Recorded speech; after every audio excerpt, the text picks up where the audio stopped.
दोस्तों स्वागत है आपका एक बार फिर। फ्रेंड, हमारा ये नेक्स्ट लेक्चर चल रहा है मुद्रास्फीति का। भाई लास्ट वाली वीडियो काफ़ी लंबी हो गई थी, करीब 25 मिनट के आसपास चलेगी थी, तो लगा कि कट डाउन करके फिर इसको करते हैं।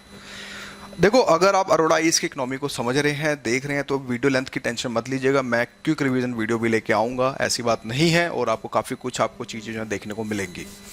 अभी मेन मकसद है, आप इकोनॉमी को किताब से नहीं, आप एक लेक्चर्स के थ्रू समझ रहे हैं, तो डेफिनेटली लेक्चर्स ज़्यादा होंगे, क्योंकि यहाँ मैं कंसेप्ट क्लैरिटी की बात कर रहा हूँ। बॉस, इस बार याद रखिएगा 21 क्वेश्चन इकोनॉमी से आए हैं। जी हाँ, अगर मैं बात करूँ ना, 21 क्वेश्चन इकोनॉमी से, यानी कि कुल मिला के 42 मार्क्स की इकोनॉमी आई है इस बार।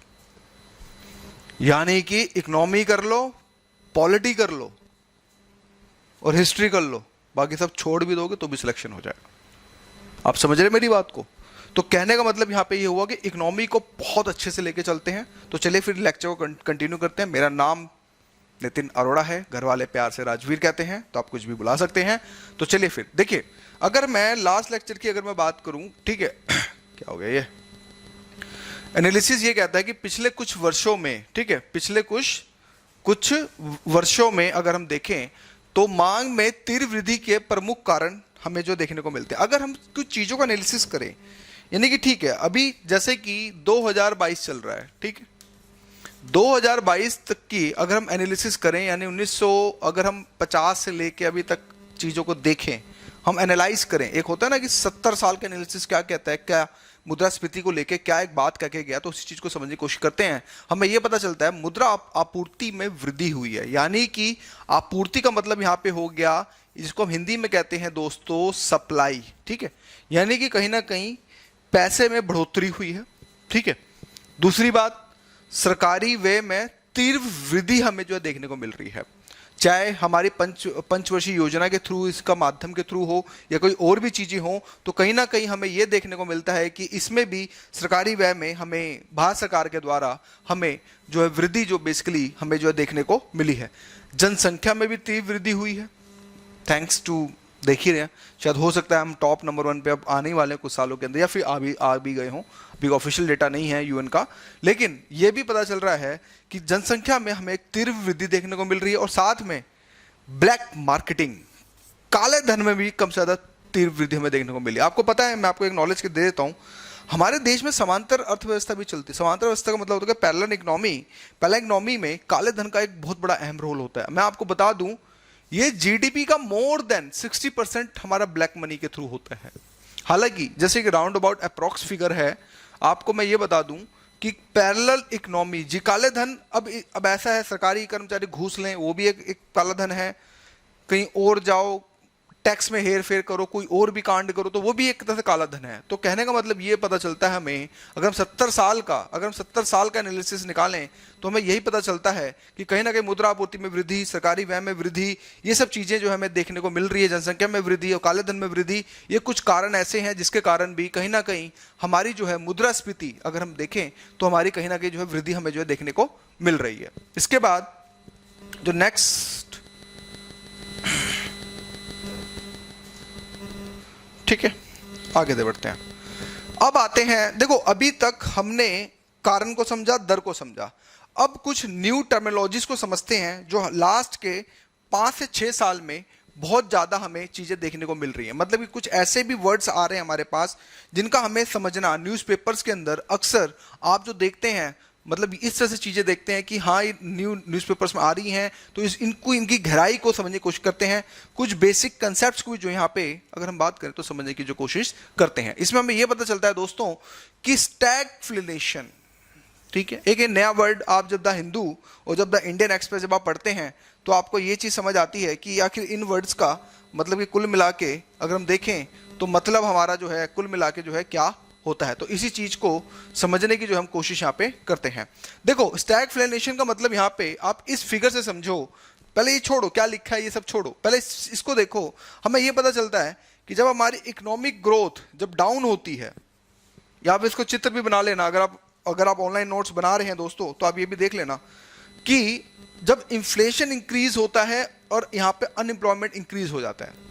कीन्स की थ्योरी आई थी पहले, ठीक है, कीन्स भाई साहब ने थ्योरी निकाली थी। वो ये कहते थे कि भाई अगर हमारे देश में अनएम्प्लॉयमेंट कम करना है तो इन्फ्लेशन को बढ़ा दो, तो जिससे ऑटोमेटिक जो है अनएम्प्लॉयमेंट जो कम हो जाएगा। तो इसने स्टैगफ्लेशन ने उस कीन्स की थ्योरी पे जोरदार मुक्का दिया, घुसा के मुक्का मारा कि नहीं बेटा, अब आज के समय टेक्नोलॉजीज चेंज हो रही है, अगर आपकी इकोनॉमिक ग्रोथ डाउन जा रही है जिसमें इन्फ्लेशन इंक्रीज हो रहा है तो आपकी अनएम्प्लॉयमेंट भी इंक्रीज होती है। देखो जब चीजें इंक्रीज होती है, देखो अब इस वर्ड को बहुत अच्छे से समझना, देखो जब इन्फ्लेशन इंक्रीज होता है, ठीक है, इन्फ्लेशन जब इंक्रीज होता है तो इसमें क्या होता है, जो सप्लाई साइड से मान लो आप ब्रेड बनाते हो, मान लो 10 रुपए का पैकेट देते हो, आपको पता चला यार 11 रुपए कर देता हूं, इन्फ्लेशन इंक्रीज हो रहा है, तो अब 11 रुपए में मान लो आपको 1 रुपया प्रॉफिट हो रहा है, 10 रुपए में आपको 50 पैसे का प्रॉफिट हो रहा है, तो अब आप क्या करोगे कि 1 रुपया प्रॉफिट के चक्कर में आप ज्यादा सप्लाई करोगे, भाई यही होगा ना, इससे और क्या होगा। तो उस कंडीशन में आप सप्लाई सबसे ज्यादा करने लग जाओगे, राइट। कीन्स की थ्योरी भी यही कहती थी कि भाई जब इन्फ्लेशन इंक्रीज हो तो अनएम्प्लॉयमेंट का जो मतलब है, मतलब जो अनएम्प्लॉयमेंट है वो कम होगी। इससे क्या होगा, इन्फ्लेशन जब बढ़ेगा तो लोगों को रोजगार मिलेगा तो इससे फिर क्या होगा, अनएम्प्लॉयमेंट डाउन होगी। लेकिन स्टैगफ्लेशन में इकोनॉमिक ग्रोथ भी डाउन जा रही है, ठीक है, साथ में इन्फ्लेशन का रेट भी बढ़ रहा है और साथ में अनएम्प्लॉयमेंट भी बढ़ रही है। इसका जीता जागता उदाहरण कोविड-19 है, बिल्कुल जीता जागता प्रैक्टिकल एग्जांपल कोविड-19 है। कोविड-19 में क्या हुआ, इन्फ्लेशन भी इंक्रीज होने लग गई थी, देखा था सबने। हालांकि मार्केट प्राइस स्टेबल थे, लेकिन कहीं ना कहीं प्रोडक्ट्स के दाम बढ़ रहे थे, अनएम्प्लॉयमेंट तो बद से बदतर हो गई थी और इकोनॉमिक ग्रोथ हमारी नेगेटिव में भी जो है अप्रैल के अंदर लास्ट ईयर जब चली गई थी तो वो भी हमने देखा था। तो ये सब चीजें स्टैगफ्लेशन के अंदर हमें देखने को होती है। कंसेप्ट यही है, क्योंकि हो सकता है यूपीएससी घुसा के पीछे से मारे आपको, ये नहीं पूछेगा स्टैगफ्लेशन क्या होता है, वो 2-3 कोटेशन दे देगा, पहचानो स्टैगफ्लेशन का मतलब क्या है।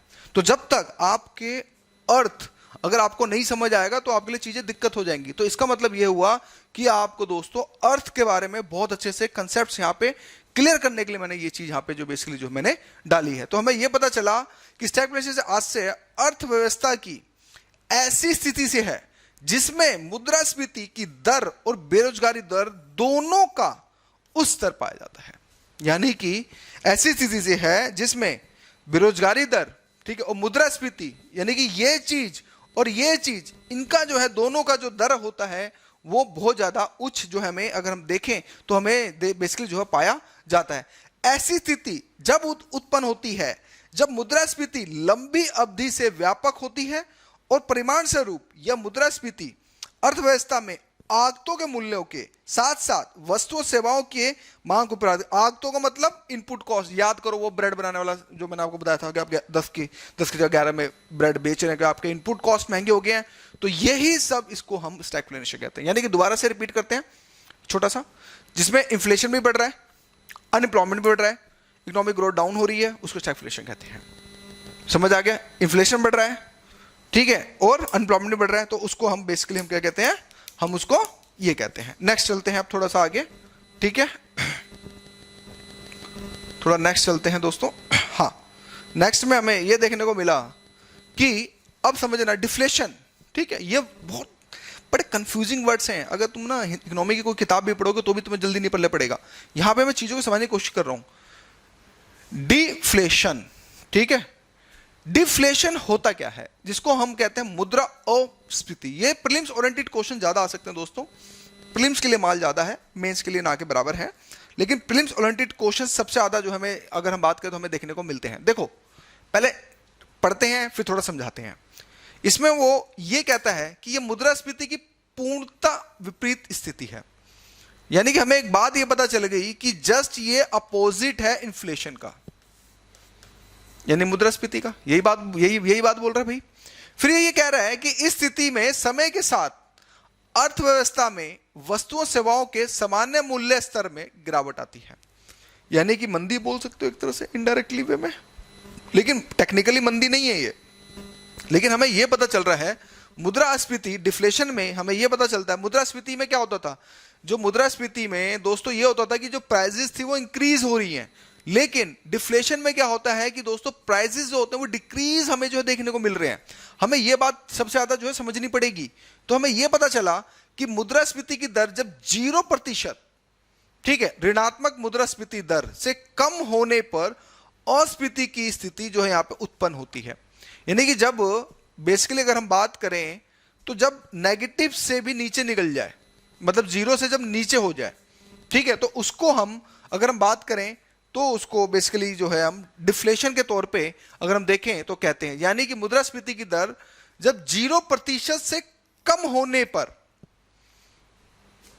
बहुत ज्यादा ध्यान लगा के समझना क्योंकि यहां पे बिचल जाओगे एक दो टॉपिक के अंदर, क्योंकि बहुत माइन्यूट डिफरेंस है, इस चीज को समझना। जब हमारी, अब देखो ये समझे, अब इसी टॉपिक को लेके यहां पे आओ, यहां तुम्हें ये पता चलेगा कि यूके का एग्जांपल 1920-1930 का लिया गया है। देखो डिफ्लेशन कब कहते हैं, अगर मुद्रास्फीति जीरो के आसपास है तो कोई दिक्कत नहीं है, ठीक है, लेकिन जब ये ऋणात्मक की तरफ जा रही है, ऋणात्मक एकदम, देख लो ये वाला गैप, ये वाला जो गैप है, ये वाला, ये देख रहे हो, ये जीरो है, ध्यान से देखो, ये लाइन हमारी जीरो वाली है, ये वाली लाइन, ये वाली लाइन, ये वाली, ठीक है, इससे अगर नीचे निकल जाए, मान लो 0.1, 0.2, 0.3, 0.4, ठीक है, तो उसको हम डिफ्लेशन कहेंगे। तो हम उसको अगर बात करें तो हम इसको जो है डिफ्लेशन कहेंगे। चीजें समझ आई कि मैं क्या कहना चाहता हूं? अभी इसमें ध्यान से समझना, अस्फीति, देखो यहां पर बात हो रही है मुद्रा अपस्फीति की, यानी डिफ्लेशन की, लेकिन इसको डिसइंफ्लेशन से कंफ्यूज मत होना। देखो बहुत माइन्यूट डिफरेंस है, ध्यान से समझना। डिफ्लेशन में हमें यह पता चला कि जब चीजें नेगेटिव हो रही हैं, चीजें जब हो रही हैं वो नेगेटिव में जा रही हैं, नेगेटिव ब्लड ग्रुप, बस ऐसे याद रखो, डिफ्लेशन का मतलब नेगेटिव ब्लड ग्रुप, बस आप जब ऐसे याद रखोगे तो चीजें याद हो जाएंगी। ट्रिक भी दे रहा हूं मैं, ठीक है इसमें। लेकिन डिसइंफ्लेशन में हमें यह पता चल रहा है, डिसइंफ्लेशन का मतलब यहां पे ये होता है कि ध्यान से देखो, अस्फीति का अर्थ मुद्रास्फीति की दर में धीमी किंतु सतत कमी, जहां मुद्रास्फीति में गिरावट आती है लेकिन ये सकारात्मक बनी रहती है।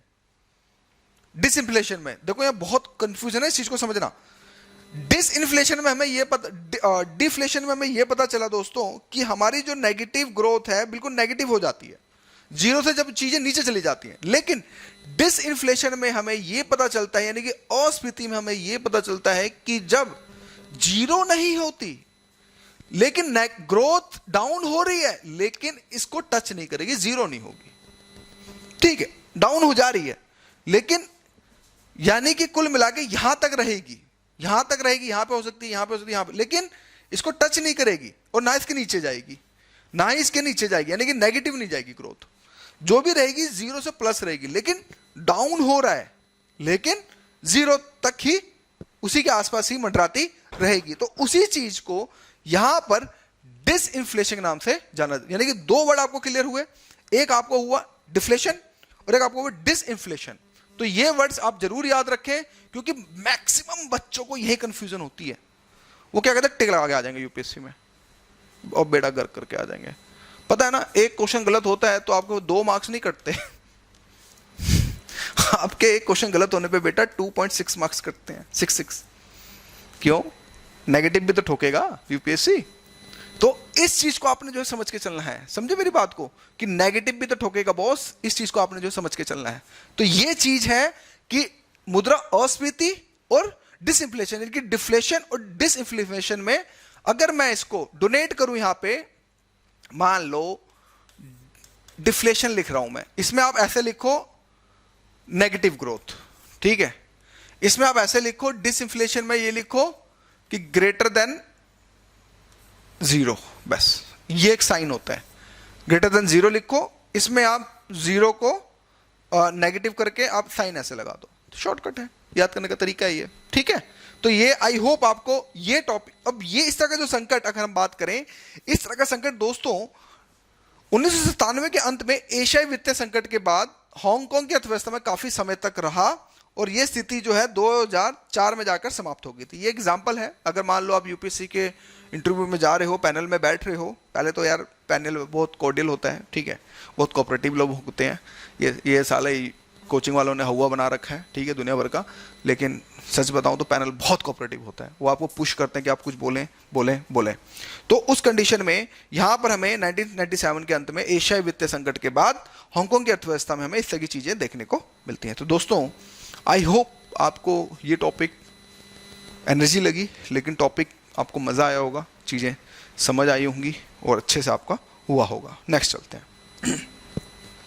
अब आपको इसमें यह समझना है कि रिसेशन क्या होता है। बहुत माइन्यूट चीजें हैं, लेकिन आपको समझना पड़ेगा। देखो, रिसेशन यानी कि रिसेशन माने अवमंदन, अवमंदन, ठीक है, रिसेशन। देखो इसमें क्या होता है कि निरंतर तिमाहियों में जीडीपी की नकारात्मक वृद्धि दर अंकित की जाती है, ठीक है। मंदी के कुछ संकेतों में अर्थव्यवस्था निवेश की कमी, अर्थव्यवस्था के उत्पादन में गिरावट, उत्पादन की तुलना मांग में कमी का आना, ये सब चीजें। यानी कि हमें यह पता चला कि जब रिसेशन की स्थिति में निरंतर तिमाहियों में जीडीपी गिरावट आती है, भाई मान लो 12 महीने का होता है ना, तो 4 तिमाही बनेंगे, ठीक है, 4 तिमाही बनेंगे। तो उसमें हमें यह पता चलता है कि जब तिमाही में लगातार 3 महीने में, ठीक है, जब गिरावट आती है, जीडीपी की जब नकारात्मक ग्रोथ होने लगते हैं, हमें यह पता चलता है कि जीडीपी में गिरावट आ रही है, मतलब चीजें नहीं चल रही हैं ढंग से, और गिरावट पे गिरावट हो रही है, तो उस कंडीशन के अंदर हमें यह चीज समझ आती है कि उसको हम रिसेशन कहते हैं। और ये कब होती है? क्योंकि ध्यान रखना, जब कभी निवेश की कमी, अर्थव्यवस्था के उत्पादन में गिरावट, उत्पादन की तुलना मांग में कमी आना, उत्पादन ज्यादा हो गया लेकिन प्रोडक्शन ही नहीं है, मतलब मांग में मतलब प्रोडक्शन ज्यादा है लेकिन मांग ही नहीं है। मान लो दुनिया भर के, अब मैं कैसे समझाऊं, हाँ चलो एक एग्जांपल के सोर्स, मान लो राजेंद्र नगर में लोग हैं, कोविड के समय लोगों ने किराया आधा कर दिया था, क्यों? बच्चे सारे भाग गए थे राजेंद्र नगर मुखर्जी नगर में, तो मजबूरी में, क्योंकि भुखमरी फैल रही थी राजेंद्र नगर के जो ऑनर, जो लैंडलॉर्ड, जो छाती चौड़ी करके जो ऐसे खड़े रहते हैं ना कि हाँ हम इतना किराया लेंगे, इससे नीचे नहीं लेंगे, भाई साहब आधे किराया कर दिया था। क्यों? उनको पता था बच्चे तो टिक नहीं रहे और हमारा किराया जो इन्हीं बच्चों से जो हम खाते हैं वो भी नहीं आ रहा है, तो मजबूरी में उनको आधा करना पड़ गया था। तो इससे क्या हुआ? बच्चे नहीं है, जगह है, जगह भी ज्यादा है, बच्चे नहीं, तो क्या करेंगे? किराया फिर डाउन ही करना पड़ जाएगा। समझे? तो यही एक एग्जांपल मैं आपको समझाने की कोशिश कर रहा हूं कि जब उत्पादन की तुलना में मांग में जब कमी आ जाती है।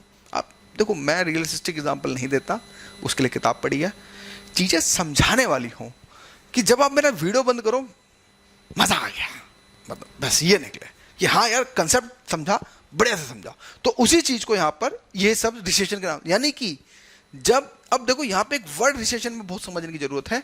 यहां तिमाही, निरंतर तिमाहियों में लगातार, मान लो तिमाहियों में गिरावट, नकारात्मक वृद्धि दर हमें अंकित आ रही है। नकारात्मक जब वृद्धि दर जब हमारी आती है, नकारात्मक का मतलब यहां पे ये हो गया, ध्यान से समझना, नकारात्मक की वर्ड हो रही है जहां की जीडीपी बिल्कुल डाउन चल रही है और नकारात्मक वृद्धि दर जो अंकित की जा रही है, तो उसको हम रिसेशन के नाम से जो हम बेसिकली जानते हैं। नेक्स्ट चलते हैं। तो मंदी क्या होती है? अभी तक हमने रिसेशन समझा, ठीक है। मंदी में कुछ नहीं है, सारी चीजें सेम है, ठीक है। एक वर्ड समझना बस, जो मैं आपको समझाने की कोशिश करूंगा। यहां पर 2 सतत तिमाहियों में, रिसेशन में था 1 तिमाही, बस यही है और कुछ फर्क नहीं है। यहां पर लगातार 2 सतत तिमाहियों में वृद्धि की दर में जब नकारात्मक रहती है, तो उसे अगर हम बात करें तो रिसेशन के तौर पे जो हम समझने की जो है कोशिश करते हैं। इसके साथ ही सकल घरेलू उत्पाद में 10% से अधिक की गिरावट जब दर्ज की जाती है तो उसे मंदी कहते हैं। वो 10% बहुत होता है यार, मजाक नहीं होता, ठीक है। 10% की जब किसी चीज की जब मतलब गिरावट करी जाती है, तो उसको अगर हम बात करें तो उसको जो हम मंदी के तौर पे जो समझने की जो है कोशिश हम यहाँ पे करते हैं। मंदी के कुछ संकेतों में वस्तु सेवाओं की मांग और उपभोग में अत्यधिक कमी, व्यापारिक विश्वास का पतन, कि विश्वास ही नहीं कि पता नहीं वो मतलब व्यापार होगा नहीं होगा। होता है ना कि मैक्सिमम लोग क्रेडिट पे बिजनेस करते हैं, पता होगा आपको, लेकिन उससे जब विश्वास में जब कमी आ जाती है तो फिर ये चीज़ें खत्म हो जाती हैं, ठीक है। अर्थव्यवस्था, निवेश के उत्पादन में तीव्र गिरावट आ जाती है। निवेश मैं समझा चुका हूँ, शुरू की मेरी 8 वीडियो देखिएगा। तो ये सब चीज़ों के कारण भी अगर हम बात करें तो इसमें इस तरह की चीज़ें हमें देखने को मिलती हैं। और मंदी के उदाहरणों में से एक 1930 में जब एक महामंदी आई थी, ग्रेट डिप्रेशन चला था यूएसए के अंदर, और आपने देखा हो फिर उसके बाद कीन्स का फॉर्मूला फिट हुआ था कि नहीं, निवेश करना चाहिए, सरकार को आगे आना चाहिए, घाटे का बजट लाना चाहिए। तो ये सब फिलॉसफी अगर हम बात करें तो इसी चीज़ को, इसी के ऊपर जो है डिपेंड हमें जो है देखने को मिलती। यानी कि हमें एक बात पता चली, रिसेशन 1 तिमाही, मंदी 2 तिमाही। समझ आ गया? मोटा मोटा ये है। रिसेशन 1 तिमाही, मंदी 2 तिमाही का अगर 2 तिमाही से लगातार हो तो हम बोलेंगे मंदी का दौर है। 1 तिमाही की बात हो रही है तो भाई रिसेशन है। ठीक है, तो ये कंसेप्ट्स जो बिल्कुल मैंने क्लियर कराने की कोशिश करी। I hope. नेक्स्ट चलते हैं। तो इन्फ्लेशन स्पाइरल क्या होता है? एक नई टर्मिनोलॉजी निकली है। ठीक है, इन्फ्लेशन स्पाइरल एक अर्थव्यवस्था में मुद्रास्फीति की ऐसी स्थिति जहां मजदूरी की दर वस्तुओं के मूल्य में वृद्धि करती है तथा वस्तुओं के मूल्य मजदूरी की दर में वृद्धि करती है। इसे मजदूरी मूल्य सर्पिल, ठीक है, स्पाइरल बोलो, वैसे तो देखो स्पाइरल होना चाहिए, सर्पिल हिंदी में लिखा है, के रूप में जाना जाता है। और 1935 में अमेरिकी अर्थव्यवस्था में मुद्रास्फीति के संबंधित कारण के रूप में इसकी पहली बार पहचान की गई थी। यानी कि जब, ठीक है, मुद्रा मतलब कि जब मजदूरी की दर की, जब लेबर कॉस्ट में, फैक्ट्री कॉस्ट में, इनपुट कॉस्ट के अंदर, वो भी सिर्फ लेबर कॉस्ट के अंदर, जब चीजें जब बढ़ रही हैं, हम 500 नहीं लेंगे, हम 600 लेंगे, फावड़ा चलाना है, हम 500 नहीं, हम 600 लेंगे, 700 लेंगे। दिल्ली में आज के समय पता लेबर कॉस्ट कितनी है? 700 रुपये दिहाड़ी लेते हैं एक मजदूर, क्योंकि खुद बोलता है कि भैया इतने में नहीं हो पाएगा। अभी मैं छोटा सा घर में एक छोटा सा काम कराना था, प्लम्बर लेके आया, मेरी जान निकल गई थी। बंदा 2500 रुपये लेके गया सिर्फ 2 घंटे के। दिल्ली के अंदर प्लम्बर मिलना भगवान मिलने के बराबर है, सच बता रहा हूँ। प्लम्बर बहुत बड़ी वैल्यू है, ठीक है, प्लम्बर का मिलना बहुत बड़ी बात होती है, ध्यान रखना। ठीक है, तो इसके पहले क्या होता था? पहले 1000-1200 में हो जाता था, अब क्या है, कब 2 से 2500 रुपये ले रहे हैं। क्यों भाई? सर जी पड़ता नहीं खा रहा है, कॉस्ट इंक्रीज हो गई है। तो ये सब चीज़ें दोस्तों अगर हम बात करें तो इसके कारण ये भी रीज़न हमारी तरफ से जो है देखने को मिलता है।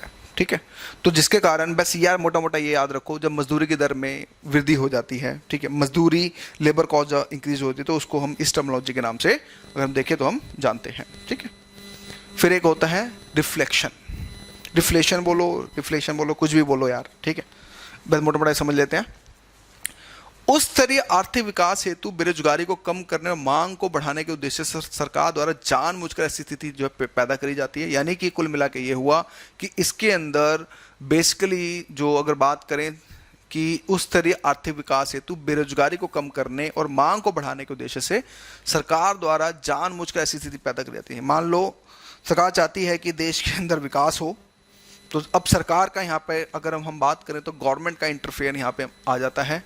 ठीक है, इस चीज को आपने जो है याद रखना है। तो इस स्थिति में सरकार द्वारा उच्च सार्वजनिक व्यय, कर कटौती, ब्याज दर में कटौती आदि किए जाते हैं। मोटा मोटा यही है। ठीक, इसका मतलब यहाँ पे ये हुआ कि जब सार्वजनिक व्यय का मतलब पुल बनवाने हैं और भी काम है, विकास करना, मतलब योजनाएं चलानी है जिससे कि विकास हो सके, सड़कें बनानी है, नहरें बनानी है, कर कटौती करें। मान लो वही निगम कर को उठा के 15% कर दिया, ठीक है, टैक्स हेवन की फिलॉसफी में डाल दिया, जिसमें टैक्सेशन को कम कर दिया कि नहीं यार इससे चीज़ें सस्ती होंगी और भी चीज़ें होंगी, ब्याज दरों में कटौती कर दी, बैंक के रेट घटवा दिए। तो ऐसी स्थिति को हम यही कहते हैं। इससे राजकोषीय घाटे में वृद्धि होती है और आमतौर पर वृद्धि के उस स्तर पर अतिरिक्त मुद्रा जारी की जाती है और वेतन में वृद्धि भी होती है। ऑफ कोर्स भाई, जब विकास ज़्यादा होगा, टैक्सेस नहीं आएंगे तो क्या होगा? इससे राजकोषीय घाटे में वृद्धि होगी। अब राजकोषीय क्या होता है थोड़ा वेट करना, ये आने वाले टाइम में टैक्सेशन में मैं आपको कवर कराऊंगा। ठीक है, और आमतौर में वृद्धि के उस स्तर में अतिरिक्त मुद्रा यहाँ पे जारी करनी पड़ती है, जिससे वेतन में भी जो है अगर कुल मिला के बात करें तो वृद्धि होती है। और रिफ्लेक्शन की अगर हम बात करें तो एक विभिन्न दृष्टिकोण से भी समझा जा सकता है। जब अर्थव्यवस्था में रिसेशन की स्थिति यानी कम मुद्रास्फीति, उच्च बेरोजगारी, कम मांग आदि उत्पन्न होती है तो सरकार को अर्थव्यवस्था को पुनर्जीवित करने के लिए कुछ आर्थिक नीतिगत निर्णय जो है बेसिकली अगर बात करें तो करने पड़ते हैं। ठीक है, चीजें समझ आ गई। इन निर्णयों के परिणाम रूप कुछ वस्तुओं के मूल्यों में आकस्मिक वृद्धि देखी जा सकती है, तो मूल्यों में इस वृद्धि को रिसेशन के रूप में जाना जाता है। तो आई होप दोस्तों आपको चीजें जो है क्लियर हो गई होंगी। तो यही था। अब ये नेक्स्ट टॉपिक में पढ़ेंगे। अभी तक हमने मुद्रास्फीति के प्रकारों को समझा, साथ में न्यू टर्मिनोलॉजीज पढ़ी। अब नेक्स्ट जो है हम यहाँ से समझने की कोशिश करेंगे। तो आज की वीडियो को इतना ही। Thank you for watching my video.